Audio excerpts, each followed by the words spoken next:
বায়োতে লেখা ছিল I am a dog লাভার, কিন্তু বাস্তবে সে কুকুর দেখলেই ভয় পায়।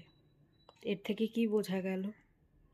যে রিল লাইফ আর রিয়েল লাইফের মধ্যে অনেক পার্থক্য আছে। তাই ভাবনা চিন্তা করে এগোনোটা খুব দরকার। বাস্তবটা অনেকটাই আলাদা হয় রিলের থেকে। আমরা রিল জগতের সঙ্গে এতটাই বেশি ইনভলভড হয়ে যাই যে আমরা বাস্তবটাকে একদমই দেখতে পাই না, বা আমাদের মনে হয় যে বাস্তবটাও ঠিক ওই রকম। বাট সেটা কিন্তু আসল গল্প নয়। বাস্তবটা অনেকটাই ডিফারেন্ট।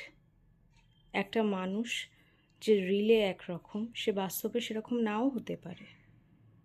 তাই খুব ভাবনা চিন্তা করে, খুব মেপে চয়েস করাটা দরকার। রিল আর রিয়েল লাইফ দুটোকে গুলিও না বন্ধু, খুব বড় ভুল করবে তাহলে জীবনে। ভালো থাকতে গেলে আগে ঠিক জিনিসটাকে চেনাটা খুব দরকার। মোহে ভেসে যাওয়াটা ঠিক না।